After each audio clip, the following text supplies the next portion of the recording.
Hello बच्चों, सभी को गुड मॉर्निंग।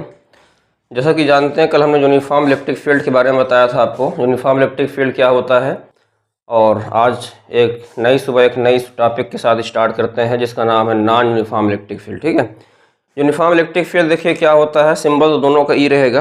बताया था इलेक्ट्रिक फील्ड क्या होता है कि किसी भी पॉइंट चार्जेस के अराउंड या सराउंडिंग में एक ऐसा स्पेस जहाँ कोई स्टेट चार्ज इलेक्ट्रिक फोर्स का एक्सपीरियंस कर सके, उसे बोलते हैं इलेक्ट्रिक फील्ड। ठीक है ना, इसको इंग्लिश में ऐसा बोलते हैं, it is a surrounding space around a point charge in which a test charge experience electric force is known as electric field. ठीक है, तो इलेक्ट्रिक फील्ड देखिए, अगर इसको हम ऐसे पैरेलल लाइन से दिखा रहे हैं, इक्वी डिस्टेंट लाइन से दिखा रहे हैं, तो इसको बोलते हैं यूनिफॉर्म इलेक्ट्रिक फील्ड। क्या बोलते हैं? Uniform electric field. ठीक है ना, और इसको हमने ऑलरेडी जो है प्रीवियस वीडियो में डिस्कस कर दिया है कि अगर कोई यूनिफॉर्म इलेक्ट्रिक फील्ड में कोई डाइपोल ऐसा रखा हुआ है, क्या रखा हुआ है, कोई ऐसा डाइपोल छोटा सा रखा हुआ है जिस पर एक तरफ माइनस क्यू है, एक तरफ प्लस क्यू चार्ज है, तो बताया था कि इसमें ऑलवेज नेट फोर्स की वैल्यू क्या होती है? ज़ीरो होती है। ठीक है ना, नेट फोर्स ऑलवेज ज़ीरो होता है। ऑलवेज ज़ीरो क्यों होता है? क्योंकि जो इलेक्ट्रिक फील्ड की वैल्यू होती है उसकी स्ट्रेंथ हर जगह सेम होती है, जितना स्ट्रेंथ यहाँ लगेगी उतना यहाँ लगेगी। तो बताया था ना कि प्लस चार्ज पे जो फोर्स काम करता है इलेक्ट्रिक फील्ड के डायरेक्शन में, वो along the direction of field काम करता है, और जो माइनस क्यू पर फोर्स काम करता है वो अपोजिट टू इलेक्ट्रिक फील्ड काम करता है। लेकिन बताया था जो नेट टॉर्क होता है, जो नेट टॉर्क की वैल्यू होती है वो ज़ीरो हो भी सकती है और नहीं भी हो सकती है।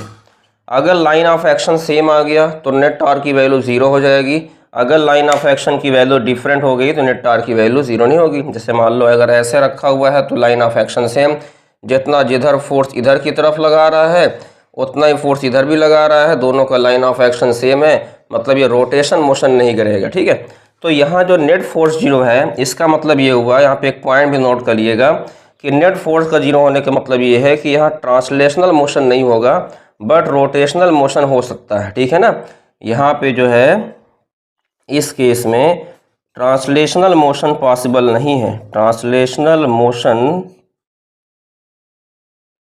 Is not possible but rotational motion में भी अकर। ठीक है ना, लेकिन जो रोटेशनल मोशन, जो रोटेशन वाला मोशन है वो हो भी सकता है, नहीं भी।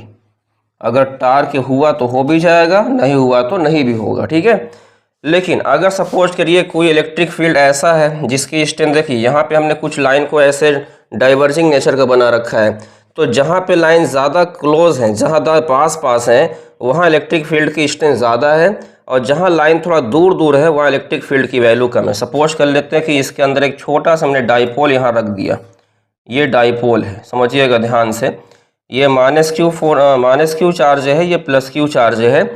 अब क्या बता रहे हैं कि यहाँ पे इलेक्ट्रिक फील्ड की वैल्यू थोड़ा से मिनिमम है, क्योंकि थोड़ा है ना, लाइन जो है थोड़ा दूर दूर है, गैप में है, तो मिनिमम इलेक्ट्रिक फील्ड की वैल्यू, और यहाँ इलेक्ट्रिक फील्ड की वैल्यू थोड़ा क्या है, मैक्सिमम है। ठीक है, समझिएगा ध्यान से। अब यहाँ पे देखो, जो फोर्स काम करेगा, फोर्स का रूल तो वही रहेगा, इक्वल टू क्यू। इंटेंसिटी का फॉर्मूला पढ़ाया था ना, is equal to F by Q, तो एफ इक्वल टू क्यू, फाल्ट मतलब फोर्स का फॉर्मूला तो वही रहेगा। और प्लस क्यू पर फोर्स क्या लगता है, long direction of electric field, उधर ही काम करेगा। लेकिन यहाँ पे अगर मान लो इलेक्ट्रिक फील्ड की वैल्यू E1 है तो यहाँ क्यू E1 फोर्स काम करेगा, और यहाँ मान लेते हैं कि इलेक्ट्रिक फील्ड की वैल्यू क्या है, E2 है, और यहाँ जो फोर्स काम करता है अपोजिट टू फील्ड काम करता है, तो यहाँ फोर्स की वैल्यू सपोज कर लेते हैं क्यू E2 है। अब यहाँ पे हमने कहा कि E1 की वैल्यू, यहाँ पे E ज़्यादा है कि कम है, कम है, और यहाँ पे E2 ज़्यादा है, तो E2 की वैल्यू अगर ग्रेटर है E1 से, तो ऑब्वियस सी बात है कि इधर वाला फोर्स डोमिनेट कर जाएगा, ज़्यादा हो जाएगा। जब ज़्यादा हो जाएगा तो जो डाइपोल है ना वो ऐसे जो है खिसकने लगेगा। ठीक है ना, तो यहाँ पे नेट फोर्स की वैल्यू ज़ीरो नहीं होगी, समझिएगा ध्यान से, यहाँ नेट फोर्स की वैल्यू ज़ीरो नहीं होगी। इसका मतलब यहाँ ट्रांसलेशनल मोशन अकर होगा, ट्रांसलेशनल मोशन जो है अकर होगा। कंडीशन तो टार्क का वही है, नेट टार्क ज़ीरो हो भी सकता है और नहीं भी हो सकता है, इसका कंडीशन वही है। लाइन ऑफ एक्शन सेम होगा, लाइन ऑफ एक्शन अगर सेम हो गया, सपोज कर लेते हैं ऐसे रखा हुआ है, अब फोर्स तो अलग अलग है ना, लेकिन सपोज कर लो इधर जो फोर्स लगा रहा है, ऐसे इधर जो फोर्स लगा रहा है वो ज़्यादा है, ठीक है, लेकिन इसका लाइन ऑफ एक्शन इधर से जा रहा है, इधर सब फोर्स कम है, इसका भी line of action same line से जा रहा है, तो दोनों के बीच का कोई परपेंडिकुलर डिस्टेंस तो बनेगा नहीं। जब कोई परपेंडिकुलर डिस्टेंस नहीं बनेगा तो टार्क की वैल्यू ज़ीरो आएगी। हल्का तिरछा होगा, हल्का अगर तिरछा हो जाएगा तो यहाँ टार्क आ जाएगा। अब इसको हम थोड़ा बता देते हैं कि यहाँ टार्क कैसे आएगा।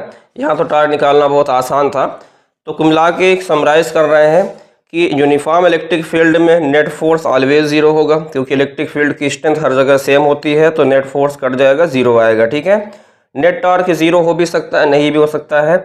लाइन ऑफ एक्शन सेम होगा तो नेट टार्क की वैल्यू जीरो आएगी। अगर लाइन ऑफ एक्शन डिफरेंट होगा तो लाइन टार्क की वैल्यू जो है जीरो नहीं आएगी। मतलब यहाँ ट्रांसलेशनल मोशन कभी अगर नहीं होगा, लेकिन रोटेशनल मोशन अगर हो भी सकता है, नहीं भी हो सकता है। स्टेबल कंडीशन में है तो क्या होगा, अगर स्टेबल कंडीशन में है तो ये टॉर्क नहीं जनरेट करेगा, मतलब ये रोटेट नहीं करेगा, घूमेगा नहीं। अगर जो है अनस्टेबल कंडीशन में है या किसी और ओरिएंटेशन पे 30 पे 45 पे 60 पे है, ऐसे रखा हुआ है, तो यहाँ पे लाइन ऑफ एक्शन डिफरेंट होगा और ये ऐसे रोटेट कर सकता है।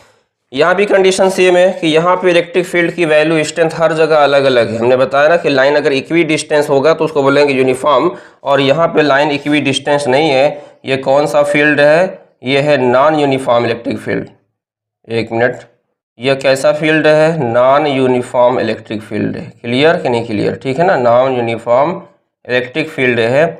और इसमें अगर हमने कोई डाइपोल को रखा है तो डाइपोल पे जो फोर्स लगेगा वो अलग अलग डायरेक्शन में तो लगेगा, लेकिन अलग अलग मैग्नीट्यूड के साथ लगेगा। जैसे सपोज कर लेते हैं यहाँ इलेक्ट्रिक फील्ड की वैल्यू मैक्सिमम है तो इधर का फोर्स ज़्यादा होगा, या इलेक्ट्रिक फील्ड की वैल्यू मिनिमम है तो इधर का फोर्स कम होगा, और नेट फोर्स इधर की तरफ आएगा, लेफ्ट डायरेक्शन में आएगा। इसलिए नेट फोर्स की वैल्यू यहाँ कभी ज़ीरो नहीं होगी। मतलब ट्रांसलेशनल मोशन, मतलब ये जो मोशन है ये ऐसे सिंपल मोशन कर सकता है, मतलब ये मूव कर सकता है इलेक्ट्रिक फील्ड के अंदर, अगर electric field non uniform electric field है। ठीक है, नेट टार्क की वैल्यू यहाँ भी जीरो हो भी सकती है, क्योंकि अगर लाइन ऑफ एक्शन सेम हुआ तो जीरो हो जाएगी, अगर डिफरेंट हुआ तो जीरो नहीं होगी।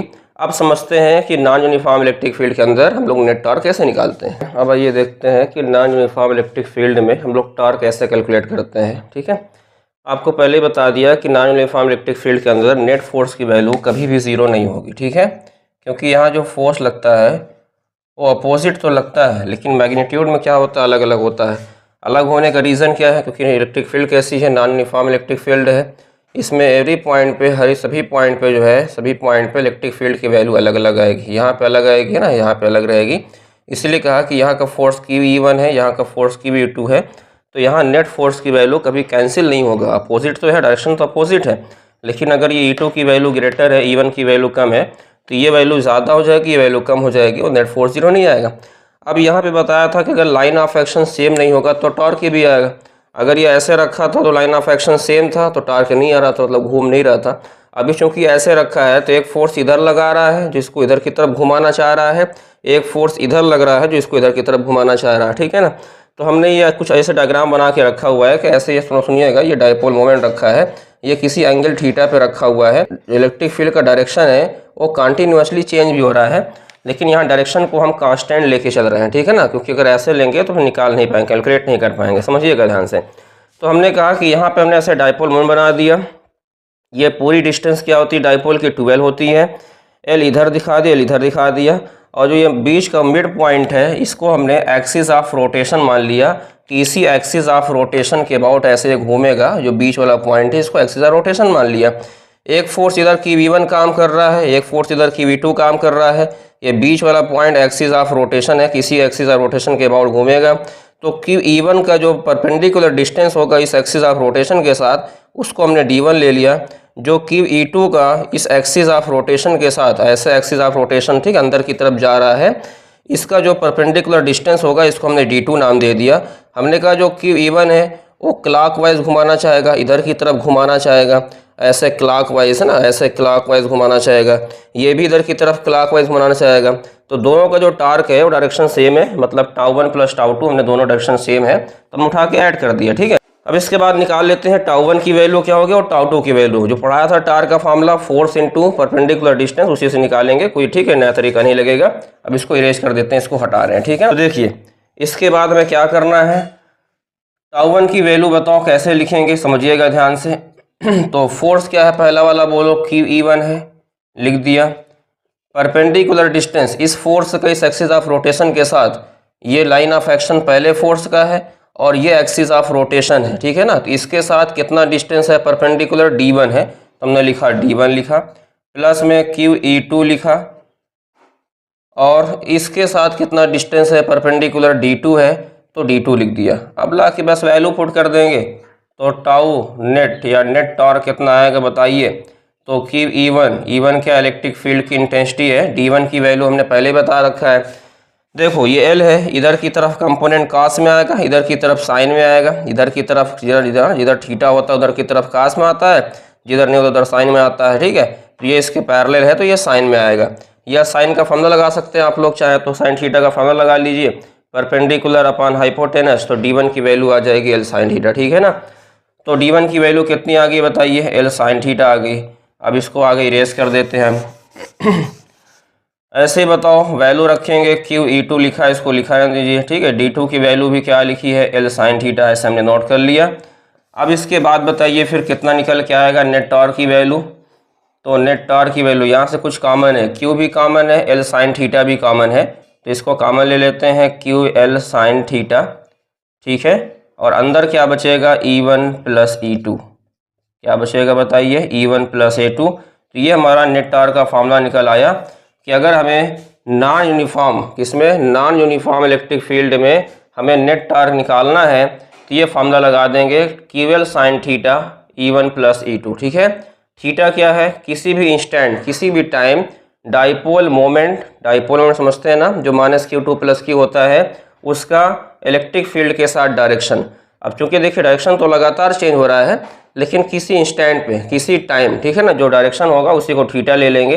E1 क्या है, पहले पॉइंट का intensity of electric field, E2 क्या है, दूसरे पॉइंट का इंटेंसिटी ऑफ इलेक्ट्रिक फील्ड, ठीक है। यूनिट में जो पढ़ाया था वही रहेगी, टाउ का फॉर्मूला क्या था, फोर्स इंटू परपेंडिकुलर डिस्टेंस, तो यूनिट क्या हो जाएगी, न्यूटन मीटर। तो आई होप क्लियर हो गया होगा। एक बार दोबारा बता देते हैं कि यूनिफॉर्म इलेक्ट्रिक फील्ड में इंटेंसिटी, यूनिफॉर्म इलेक्ट्रिक फील्ड में इलेक्ट्रिक फील्ड की इंटेंसिटी हर जगह सेम होती है, एवरी पॉइंट पे सेम होती है, जिससे नेट फोर्स की वैल्यू 0 आती है, मतलब ट्रांसलेशनल मोशन नहीं होता है। लेकिन नेट टॉर्क की वैल्यू 0 हो भी सकती है, नहीं भी हो सकती है, यूनिफॉर्म की बात कर रहे हैं।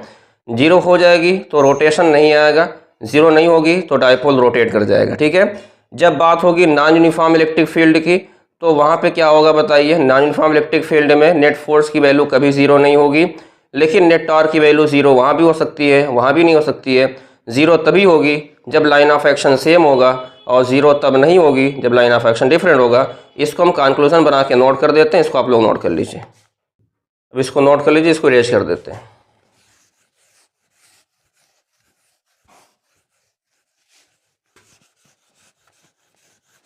अब आइए देखते हैं, दोनों में कंपैरिजन कर लेते हैं, यूनिफॉर्म इलेक्ट्रिक फील्ड और नॉन यूनिफॉर्म इलेक्ट्रिक फील्ड में क्या डिफरेंस है, ठीक है। पहले बताया कि यूनिफॉर्म इलेक्ट्रिक फील्ड का नाम ही यूनिफॉर्म है कि इसमें इलेक्ट्रिक फील्ड का डायरेक्शन और मैग्नीट्यूड दोनों क्या हो, कांस्टेंट हो, और इसीलिए इसको हम लोग जो बनाते थे वो पैरेलल लाइन से बनाते थे और इक्वी डिस्टेंस लाइन से बनाते थे, ठीक है ना, कि जिसमें हर पॉइंट पे इलेक्ट्रिक फील्ड का मैग्नीट्यूड और डायरेक्शन अगर इक्वल है तो उसे क्या बोलते हैं, यूनिफॉर्म इलेक्ट्रिक फील्ड के नाम से जानते हैं, ठीक है। और इसका हमने डिटेल पढ़ा था, यहाँ मैग्नीट्यूड भी सेम रहेगा और डायरेक्शन यूजुअली सेम ही लेंगे, ठीक है। कि यहाँ पे नेट फोर्स की वैल्यू ऑलवेज 0 आएगी, मतलब कभी भी ट्रांसलेशनल मोशन नहीं होगा, there is no translational motion. ये क्वेश्चन आता है असर्शन रीजन सवाल में, ठीक है। नो ट्रांसलेशनल मोशन या नो ट्रांसलेशनल मोशन मतलब कोई लीनियर मोशन बॉडी नहीं करेगी, नो ट्रांसलेशनल मोशन होगा, ठीक है। नेट टॉर्क यहाँ 0 हो भी सकता है, नहीं भी, क्योंकि बताया नेट टॉर्क डिपेंड करता है कि लाइन ऑफ एक्शन क्या है। लाइन ऑफ एक्शन सेम होगा तो नेट टॉर्क 0 आएगा। हल्का सा अगर डाइपोल मोमेंट तिरछा रखा होगा, हल्का सा अगर तिरछा रखा होगा, एक फोर्स इधर काम किया, एक फोर्स इधर काम किया, ऐसे घुमा देगा, बॉडी को रोटेट कर देगा। यहाँ जो नेट टॉर्क का फार्मूला आया था, फार्मूला क्या आया था, हमने प्रूफ भी किया था कल की वीडियो में। फार्मूला आया था P साइन थीटा। क्या प्रूफ किया था, याद है, नेट टॉर्क का formula P sine theta. P क्या था, डाइपोल मोमेंट था, E क्या था, इलेक्ट्रिक फील्ड था, थीटा क्या था, डाइपोल मोमेंट और इलेक्ट्रिक फील्ड के बीच का एंगल था, ठीक है। इसका मतलब रोटेशन इफेक्ट में भी अगर हो भी सकता है, नहीं भी हो सकता है। अगर नेट टॉर्क की वैल्यू 0 हुई तो रोटेशन नहीं होगा, मतलब रोटेशन इफेक्ट नहीं आएगा। अगर नेट टॉर्क की वैल्यू 0 ना हुई, किसी एंगल पर हुआ, 30, 60, 45, 90 पे हुआ, तो यहाँ पे टॉर्क आएगा। हमने उस दिन बताया था, ठीक है, कल की वीडियोज़ में, कि नेट टॉर्क की वैल्यू मिनिमम कब आती है, जब वो डाइपोल मोमेंट इलेक्ट्रिक फील्ड के अलॉन्ग में रखा होता है या अपोजिट टू इलेक्ट्रिक फील्ड रखा होता है तो 0 आती है, और जैसे 90 डिग्री पे रखा होता है तो नेट टॉर्क की वैल्यू मैक्सिमम आती है। आइए इसको देख लेते हैं नॉन यूनिफॉर्म इलेक्ट्रिक फील्ड को, जिसमें इलेक्ट्रिक फील्ड की वैल्यू डिफरेंट होती है। यहाँ डायरेक्शन को ऑब्वियसली हम लोग थोड़ा यूजुअली कांस्टेंट है लेके चलेंगे, क्योंकि डायरेक्शन अगर कांस्टेंट नहीं लेंगे तो फिर एंगल का दिक्कत हो जाएगा। यहाँ मैग्नीट्यूड में डिफरेंट करते हैं, ठीक है। क्या करते हैं, मैग्नीट्यूड को डिफरेंट करते हैं। इसको देखो, या तो ऐसे डाइवर्जिंग लाइन के साथ दिखा देंगे, ठीक है, ऐसे दिखा देंगे, या इसी चीज़ को हम लोग ऐसे चाहें तो, ठीक है, ये बना देते हैं। इसको हम लोग चाहें तो ऐसे कुछ दिखा दें, कन्वर्जिंग लाइन के साथ दिखा दें, ठीक। जहाँ पे लाइन दूर दूर है वहाँ इलेक्ट्रिक फील्ड की वैल्यू क्या है, कम है। जहाँ लाइन पास पास है वहाँ इलेक्ट्रिक फील्ड की वैल्यू ज़्यादा है, ऐसे मान के चलिए, ठीक है। यहाँ नेट फोर्स की वैल्यू कभी भी ज़ीरो नहीं आएगी, ये नेवर भी ज़ीरो। एफ नेट की वैल्यू क्या है, कभी ज़ीरो नहीं आएगी। Q E2 minus Q E1, क्योंकि E2 की वैल्यू अगर ज़्यादा है E1 से तो क्यू E2 माइनस E1 होगा, E1 की वैल्यू ग्रेटर है तो Q E1 minus Q E2 होगा। इसका मतलब यहाँ पे ट्रांसलेशनल मोशन अकर होगा। यहाँ क्या होगा बताइए, translational motion will be occur होगा। टार्क का फॉर्मूला यहाँ भी ज़ीरो हो सकता है। अगर लाइन ऑफ एक्शन सेम हुआ तो नेट टार्क की वैल्यू ज़ीरो होगी, अगर लाइन ऑफ एक्शन डिफरेंट हुआ तो नेट टार्क की वैल्यू ज़ीरो नहीं होगी। मतलब कहने का ये है कि टार्क जो कंडीशन यहाँ वही कंडीशन यहाँ है, लेकिन यहाँ का फार्मूला कुछ अलग है।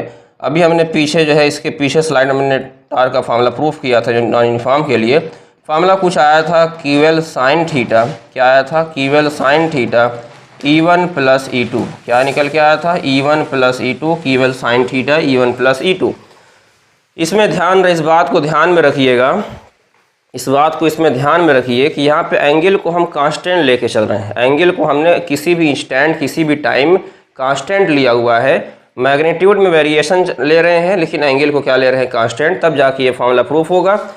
इसमें अगर थोड़ा सा और वेरिएशन करना चाहो तो यहाँ 2 से डिवाइड कर दो, 2 से मल्टीपल करा दो और 2 क्यूएल को क्या बना लो, P बना लो, तो टार्क का फॉर्मूला ये भी आ जाएगा P साइन थीटा, ब्रैकेट के अंदर क्या मिलेगा बताइए, E1 प्लस E2 अपान में 2 मिलेगा। टार्क का formula non uniform electric field के अंदर क्या आएगा, P sine theta E1 plus E2 अपान 2 आएगा। क्लियर हो गई इतनी बात सबको आई होप क्लियर हो गई होगी। यूनिफॉर्म इलेक्ट्रिक फील्ड में ट्रांसलेशनल मोशन होता है, कभी नहीं होता है। यूनिफॉर्म इलेक्ट्रिक फील्ड में रोटेशन मोशन में भी अगर हो भी सकता है, नहीं भी हो सकता है। नॉन यूनिफॉर्म इलेक्ट्रिक फील्ड में ट्रांसलेशनल मोशन ऑलवेज भी अकर, हमेशा अकर होगा ट्रांसलेशनल मोशन, लेकिन रोटेशन मोशन यहाँ भी हो सकता है, नहीं हो सकता है, क्योंकि टार्क की वैल्यू ज़ीरो होगी तो रोटेशन मोशन नहीं होगा, टार्क की वैल्यू ज़ीरो नहीं होगी, रोटेशन मोशन होगा, ठीक है। तो आई होप आप लोग को आज से यूनिफॉर्म और नॉन यूनिफॉर्म इलेक्ट्रिक फील्ड में जो नेट टार्क और नेट फोर्स में प्रॉब्लम हो रही है वो बिल्कुल से फिनिश हो गई होगी, ठीक है। वीडियो को अच्छे से जाके वॉच कीजिए, और जो लोग पीछे वीडियो नहीं देखते हैं वो आगे आके देखते हैं, उनका समझ नहीं आएगा। एक बात पहले बता दें कि देखिए जो पीछे की चीज़ें होती हैं वो आगे से लिंक होती हैं। अगर आप पीछे की वीडियोस को नहीं देखेंगे, स्किप कर देंगे और डायरेक्ट अगर आप आगे मतलब आकर आगे की वीडियोस देखेंगे तो थोड़ा सा कम समझ में आएगा, ठीक है। तो कोशिश करिए, जो आज का थोड़ा टॉपिक था ये थोड़ा एडवांस लेवल का था, थोड़ा जेई लेवल का था, ठीक है। तो परेशान मत होइए, अगर आप लोग जेई की प्रिपरेशन कर रहे हैं, नीट की प्रिपरेशन कर रहे हैं तो आपके लिए द बेस्ट होगा। Thank you so much, all the best.